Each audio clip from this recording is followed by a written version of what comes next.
I'm Dean Newlund, and welcome to the Business of Intuition, where I coach, facilitate, train, and speak on the hard science and meaningful experience of intuitive leadership in business, so you can make better decisions, forge real connections, and creatively solve problems to amplify your impact and simplify your life. Welcome to the Business of Intuition. Virtual teams was certainly something that people were very much aware of before the pandemic. But when we had the big lockdown in 2020, virtual and remote teams were all the rage. In fact, it was the way we survived, and many companies were able to stay alive. Now that the pandemic is beginning to become a distant memory, hopefully, knock on wood, we still see a lot of remote or AKA virtual teams. And certainly in the tech sector, virtual teams, when you think about over a period of great distance, is almost a requirement, whether or not we went through the pandemic. And so the question is, how do you build culture? How do you keep people connected when you got people who live in Silicon Valley, Boston, UK, India, and so forth? And my next guest actually has done it. He not only has moved himself from India over to Silicon Valley and has been quite successful in developing a software company, which he later sold to Oracle, but then he created another company from scratch and now has about 30 people who span all these different time zones. And he's got some wonderful tips and tools about how anybody, whether they're in tech or not, can actually keep people connected in a virtual environment. And so my next guest is named Indus Khaitan, and he is the founder of Quolum, which is an on-deck scale company funded by Sequoia and Nexus. He founded Bitzer Mobile, which was created on the heels of the '08 recession and exited in what was Oracle's first acquisition in mobile. Indus Khaitan in the Business of Intuition.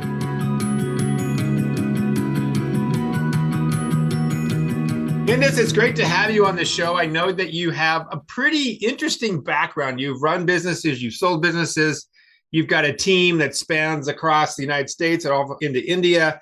You still think you're in the startup mode, even though you've got 30 people on board. But could you just give the people who are listening in just a kind of a brief summary of your journey, what you do, what your company does? Super great meeting you here, and happy afternoon. I grew up in a mining town in India and very vividly remember hundreds of dump trucks, shoveling and taking coal across the place where I lived. But fast forward, got a college degree, moved to United States, chased the American dream, started a company, sold it to Oracle. And now I'm founder of this company called Quolum, where we help businesses save money on buying and renewing software products. We help companies reduce waste and remove the financial drudgery that comes with hundreds of products that they have to purchase. Now, think of us as true bill for enterprises. We've been in business for the last 3 years, 50 plus customers, use a product on a daily basis, team that is, as you mentioned, spread across the world. So we just want to start off just because this is kind of curious. So you got it, your education, was it in India? It was in India. And so I don't know whether enough born and bred Americans understand what it's like to uproot and go to a new country and start over. I have great respect for people like you who've done this. What was that like when you made the decision? You got your degree and you're thinking like, all right, so what do I want to do with my life? Why did you choose the United States? And then secondly, why not stay in India? Because India is a pretty prosperous country. There's a lot of opportunities there. I'm assuming you had family. That's a big jump. What caused you to make that jump? Great question. So if you look at India now, it has gone to a state where you could go and build a business. The whole entrepreneurship, the startup ecosystem is very vibing and thriving. 20 years ago, it was not the same. 20 years ago, if you wanted to start a business and said, oh, tech business, oh, you're going to do services, you're going to help people fix their computers.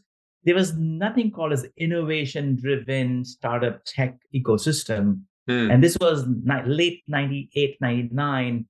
And I was reading articles in Business Week about Silicon Valley and the 101 and the spread of companies across left and right of the whole 101 freeway. And that got me enamored that, hey, I want to go to the United States and start a business over there. And that was the chase that I did. That's the uprooting that I did. So this is like 2002, right? 2001, 2002. 2000. So those of you who remember who are old enough, that was the dot-com crash. I remember that we had Y2K was the big issue back then. People were stockpiling all of their products and concerned that when we turned over to the new century, everything would go to hell in a handbasket. Turns out it didn't. Then we had a recession because we had all this inventory that we built up, and it took a long time to go through it. A lot of dot-com companies went under, and you said, I still want to go to the United States. Yeah, that's great. Because the impact of .com, the repercussion that was happening was not visible to many. What we were seeing is the glam of the bigger sort of innovations that was coming out. Yahoo going IPO, Netscape being born, eBay going public, of course, Priceline, the biggest travel engine, Amazon.com story. All of those kind of were driving me as a geek. I was an engineer. I'm still an engineer. I still used to write code. So me as a software engineer, where do you go? You go to the mecca of innovation. You go to Silicon Valley. So that software gold rush. Like it was like a gold rush. And we're going to the West anyway. We're going to California when it started anyway. That's great. So I have to ask this. This is just like, because I have a much smaller story than yours around me deciding to jump ship out of Minneapolis, where I had family and friends that said, I'm going to start over in Seattle and start a business. And it was the best thing that ever happened. But I had a lot of pressure not to do it. Did you have pressure from your family to say, Indus, what are you doing? Stay home. Be with family. You got opportunities here. Or did you have people saying, no, you should go too? I mean, what was that like? My dad's position was neutral. Okay, you want to do this? Go for it. Yeah. My future father-in-law said, no effing way. You got to marry first, then you got to go. You got it. So that was the only pressure, saying, hey, do the thing that you are supposed to do, then you fly to the United States. So I think that was the only thing that was a roadblock. All right. So you get to the US, you start this little company. You obviously do quite well. You were telling me before we hit the record button, you sold it. I'm sure you made some nice coin out of that. One of your bigger clients, I think, was Mobile, which is a company we worked with in the past. Now you got a new company. I'm curious. I know that this is an ongoing challenge, but you've got people from all over the world working for you right now. How do you keep them connected? How do you build culture when you've got people in Silicon Valley, Boston, India, different time zones, different cultures? Do you feel like it's even necessary? What's your perspective on culture and that aspect of your business? How important is it, and how are you developing it? The way we saw it, especially in the COVID world, that culture equals communication. And one of the foundational constructs we got this tool now very popular called Slack. Right. It makes you feel like you're always on, but the underpinning is you are always communicating. You may not be always on, but you're asynchronous and synchronously communicating with your team members. And that was my foundation, that, hey, I am DMing someone, hey, how is it going? Hey, did you check in the code? Or what was the issue? Even if there is no bearing of my opinion on that person, just me asking that question, it makes me feel connected, saying, oh, the founder actually 6,000 miles away, but he still cares for the line of code that I've written. And that basically drove us into building what we have built. We were like 5 in 2020 when we started, to now more than 25 people, around 30 people's teams. I think the communication piece was super important for us. So it sounds like you've always been virtual, but do you also have a home office in the Silicon Valley area where people do see each other face to face, or is everybody virtual across the board? So people are virtual. So there is a pool of people in Bangalore. So they meet occasionally. We got a small office at the WeWork, and they hang out like a couple of days in a week post-COVID. We are also in a WeWork here in my neighborhood in Dublin. I go there and we hang out once in a while, about once in a week. So it's kind of become hybrid in the last, I would say, 6 to 9 months. But we were like 100% virtual in the in the 18 months during COVID. So then you mentioned communication as being really important part of your culture, and the, Slack and so forth has been helpful in that. If I'm a person who's listening in on this conversation, I'm thinking like, I got a virtual team. I got people all over the place. Indus, what else can I do to make sure that I have people who, one, don't want to jump ship. They want to feel like they're part of something. They want to feel connected to, the mission of this organization. What kind of tips and tools might you have that might help that person who has a similar situation as you, where most people are virtual? I think the foundational piece of communication is very important. The second layer above is documentation. Again, may sound cliched. For example, when somebody files a bug about a piece of software being broken, it's not just a headline that's in the bug tracker. It is why the bug is there, what's the analysis, is there a screen recording of the situation? And that shows that you as a person have done your research and you are actually talking to someone who's reading that bug report. Because there is no meetings happening or fewer face-to-face. How can you be more on the face? So write very clearly, document, do a video if needed, so that the other person's kind of virtually sees your mind as he's reading the bug report. And we do this across the board. Any idea that I have, I just don't go on a call and start, blah, blah, blah. I pull up a Google Doc sheet, write a 1 or 2 pager, share it with my team, and they come and comment on it asynchronously. And that keeps us connected. Not like, hey, the CEO is saying something, now I have to do something. But the CEO is working on something, let me work with him. This is really kind of like almost too small an issue, but I have to bring it up. I'm thinking that if that is what's being done, we want to document what's going on. Do people sometimes go, I don't have time to document this stuff, I'm too busy? Or have you been able to get to the point where no matter what the style of the person is, detail oriented versus non-detail oriented, that everybody is now getting into the habit of documentation? Because I just have noticed that in some companies we work with, they just don't always feel pressured to document because they're off doing the next thing. Documentation feels like slowing them down. How do you address that? I think it has to come from the guy at the top. If I am not setting the tone of documentation, my team is not going to do that. And we have seen this. So what you describe is, we had 1 or 2 team members saying, oh yeah, I just said this, I am done. And then I would go, what he said, I would write a 1 page and send it to the team. And I'm not guilt shaming. I wasn't guilt shaming him, but I was saying, no. The way you do it is for the benefit of others. There are some people who are not in the room when you talked, and that high fidelity communication is going to get lost. Hence, you write first, call a meeting if necessary, and then use a documentation as a guide for further discussions rather than she said, I don't have time. All right, so now we're getting into the geekiness of it. So I'm taking off my coat because now it's getting serious. My question is, does it always have to be in the written word? Can we do a video? You mentioned video. Or could it be video that is transcribed and we have both? What's your recommendations for somebody who's listening in on this and going, good idea, but what about the benefit of video, which is going to be more personal, versus the benefit of writing? Do we do both? Do we do one or the other? What's your thoughts?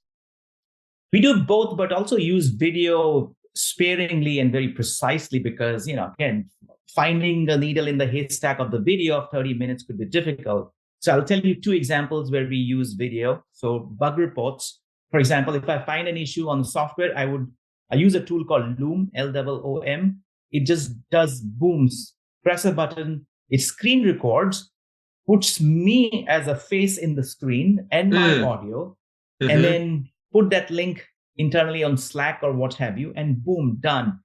You will be amazed. Just doing that 60 seconds saved probably another 30 minutes or an hour of my time explaining that person what it was. That's number one example. Okay, so before let me make sure I get this. So this software Loom that you just described, Loom, well, actually it's a video of you and you use it sparingly, but that's not to replace the documentation, meaning the written documentation, or is it an adjunct to it? It's an adjunct to it. So Okay. let's say, take the bug report. I wrote, hey, I just found this issue. I am not able to log in, or my login times out pretty quickly. Yeah. I wrote that 2 sentences, say, hey, let me quickly show you. Boom, start recording and say, hey, look, I click on this button and see how it is traveling. I think that's where the issue is. 30 seconds, save, copy the link, put it there, and goes to that person. The person who's reading the report, or the engineer, he will never call me back because he has everything needed to solve the problem. And that saves 20, 30 minutes of my time explaining what it was. And again, this is like basically getting more into the details of this, because I know there's other programs out there. It's a video of you, but also whatever is on your desktop. Correct. So you could guide people to a particular area while you're talking over it. Okay, that makes sense. Okay, so you're seeing that particular type of technology is a way of continuing to make sure that everybody's on the same page. There's good communication. It's real time, and that's one way that you've been able to, work with your organization across many time zones. Yeah, and they feel as if I am there. I'm explaining to them. I don't have to be live. So, there's talk about, the meta universe, right? And we have that whole new world that's coming up, and meta shopping and so forth. And I've had people on the show at some point saying that, Zoom might at some point be obsolete because we're going to be interacting in this sort of virtual world, right? What's your thoughts on that? You're in the tech space to some degree, are we heading in that direction? And if so, are you preparing for it? We are not preparing for it as a business. Personally, I'm preparing for that universe that's going to happen. And if you look at just the emergence of video conference in general, right? We were on phone call. And then if you remember, Cisco came out with a software which was called virtual meeting rooms. You'll have a very large screen TV, right, 4 or 5 cameras, and immersive audio. Now, the desire is for remote workers to be very comfortable sitting next to each other and chatting as if they are physically present. Right. I think that's where the beauty of metaverse comes together. I think that's going to happen. I don't know if it's going to happen in the current shape or form. There is gear to be carried. You have to wear a headscarf. I don't know what it is. And you have to connect it to a computer. So I think the form factors would reduce, and it will become easier for us to immerse ourselves. It's happening for sure, but I think 2 years, probably not. 5 years, probably yes. All right, fair enough. So let me just go back to this thread that we're talking about, virtual teams, and you're working with them. You've mentioned communication, documentation. You mentioned the use of videos to be able to kind of make people feel like you're right there. Other things that you're doing to help sort of maintain that esprit de corps, that efficiency, that productivity, that culture, when you have people that may never see each other face to face? What other things are you trying to do? The other things are just borrowed from the real world, that, hey, reward them on performance, recognize, regularly. Do not fail on doing weekly town hall with everybody in the team where they ask questions. When you see a written communication, acknowledge it. And there's a very nuanced point, which I've learned in the last 3 years. People write, they don't know whether you've read it. You may just read it, just like it's a website, and you don't have to register yourself. So we kind of build a phenomena where if you read something, acknowledge it. Say, okay, thumbs up. I didn't understand. Oh, and there's an emoji called eyes. I'm looking into it. So that makes people feel that somebody's nodding their head. Oh, I got it. Okay, I didn't get it. So, bring those small pieces of, I would say, micro dopamine hits to the person. Oh, very well said. Yes. Good. Say that again. I think I oversaid that too. Yeah, go ahead. Yeah, so bring that micro dopamine hits to the person who's trying to communicate, because that acknowledgement makes him feel, oh, I'm being heard. Let me write more. Let me express myself a little bit more. We comment a lot, and we write a lot, but the small emotions we don't share. I think that's very important. That's a really good point. Even without the kind of level of technology that you're using, I find that we have clients that just sort of have this policy that they do not respond to emails. And so I'm thinking, like, I don't know whether you ever got it. And they go, oh yeah, I got it. I read it. So they go, well, why didn't you let me know you got it? Right?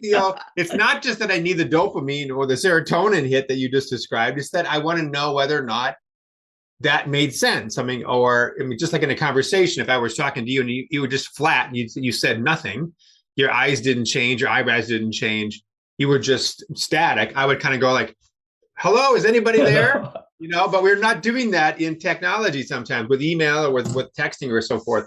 I think that's a really important point around that it keeps people feeling like they're being heard in an environment that is less prone to hear because we are disparate and disconnected physically, but we have to rely on technology to feel connected.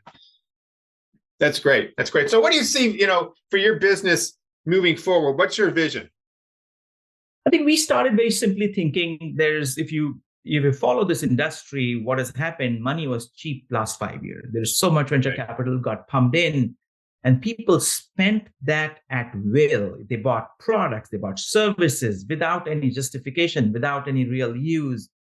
And we saw that coming when we started Quolum 3 years ago, saying, hey, people would have overbought positions in software. It's like me and my wife, she hates taking me to the local Whole Foods because when I go, I buy, I'm going to cook, I'm going to get the salad, I'm going to get this. And then, of course, she complains, look at the refrigerator. It's from last 4 weeks. You never did anything.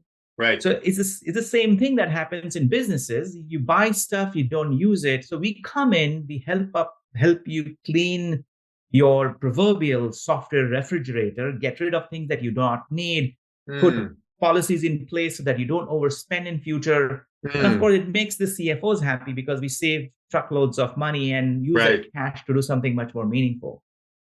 Yeah, it's always this idea that with innovation, the idea is that you're adding something to.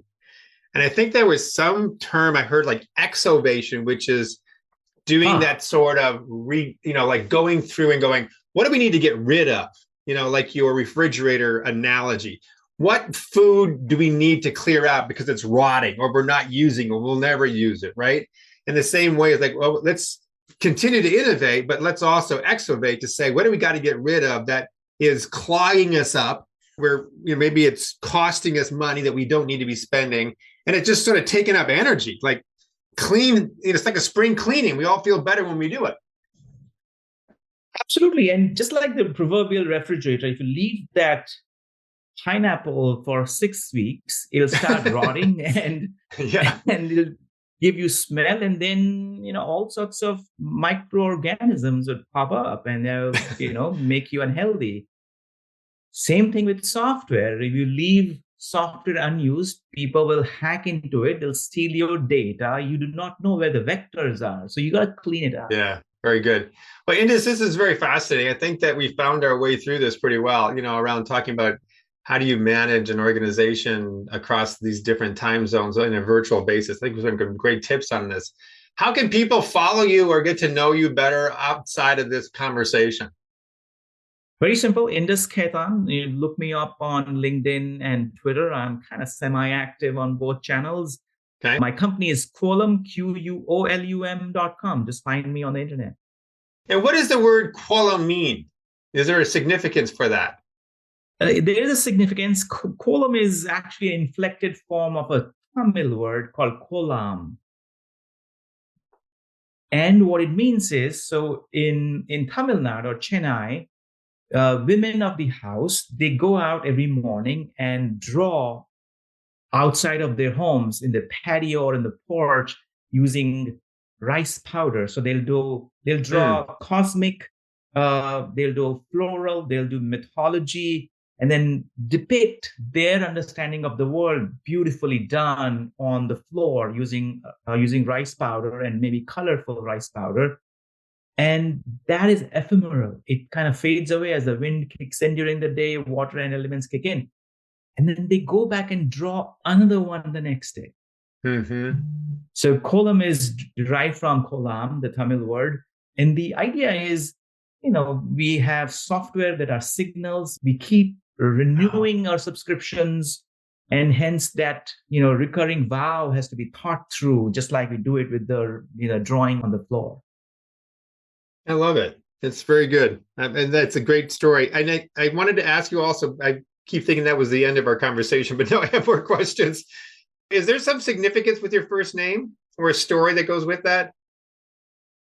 Indus is the valley, the civilization, the river, that had, at one point of time, 6 million people lived in and around Indus Valley, the civilization, 5,000 years ago, across the whole river. And then, flood and drought, it all faded away. People migrated to India and elsewhere, Afghanistan and other parts. You'll be very surprised. So I did my DNA test, which is the 23andMe, if you have done it. Right. And the shocking discovery was my ancestors traced the route at the river valley, the Indus Valley, 20,000 years ago. Wow. Talk about roots. It's fantastic. Happenstance. That's great. But Indus, has been a great discussion. Thank you for your time on this. And I hope people will connect with you. I think I certainly have a much better understanding of what you're about and can see the value behind it. And it makes me think right now, in a more realistic standpoint, I probably need to go downstairs and take a look at my refrigerator and see what things I need to get rid of. Hey, Thanksgiving is a good time to get some new food in. Yeah, exactly. Right. Exactly. Well, thanks so much. All right. Thank you. Great chatting with you, Dean. Thank you for listening to The Business of Intuition. If you enjoyed the show, please subscribe, rate, and review on Apple Podcasts, Google, Spotify, or wherever you get your podcasts. If you'd like to learn more about Dean or Mission Facilitators Leadership, go to mfileadership.com. That's mfileadership.com.